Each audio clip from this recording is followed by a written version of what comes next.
Welcome to Wordsmith with us on Yaps TV. I'm Lois Donovan, and I'd like to welcome you to part 2 of Making the Ordinary Extraordinary. In this video, I'd like to share a tool I call the Big Picture Chart. And I'm also going to answer a question I get asked more than almost any other question. Okay, let's start with the question. So, the question I get asked more often than any other is, where do you get your ideas? We're obsessed with this idea of ideas. It's like we think if only we had this really great idea, we could write a really great story. Well, if you're really observant, I'm sure you've realized that ideas are everywhere. The best place to get ideas is from your own experience. For example, I just finished a teen novel that takes place in Ottawa.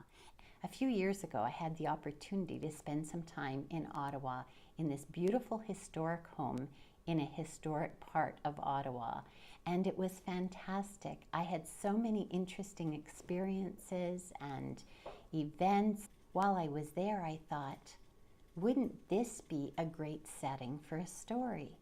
And I got my notebooks out and recorded all the details I could think of in case an idea came to me for a story, which of course it did. So you have this great idea for a story, you're super excited about it. This is where your writer's notebook comes in handy. If you've collected lots of details and recorded lots of experiences, this will be a goldmine when it's time to write your story. When I'm starting a new novel, I write down how I think the story might begin, where my character is when we first meet her, and what she's doing. This will probably change. I also start collecting details about the main character, from her name and what she looks like, to particular quirks, strengths, weaknesses, and even what has happened before the story begins. When I have a rough draft done, a first draft, which is always really terrible, but I make myself just keep going until I get to the end so that I can see if I actually have a story in place. Once I have done that first rough draft, then I'm ready for my big picture chart. Now I have to admit, this is not my creation. I got this idea from Kate Mesner, who is a wonderful author.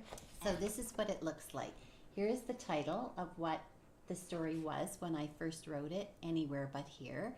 And this is a list of everything that I decided was important in my novel. All the important elements, the themes, the threads that run through your story. And across the top, I have all of the chapters. So let's look at Lily. She's at the top because she's the main character. So every time Lily appears in a chapter, I put a check mark in the box. This chart is a great way for me to get a bird's eye view of my entire novel, to make sure that I've woven all the important elements all the way through the story.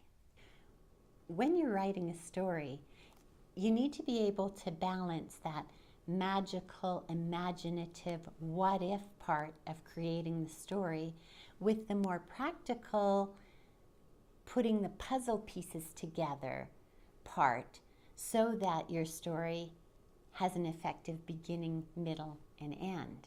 So I hope the big picture chart helps you organize all of that part. Bye for now, and happy writing.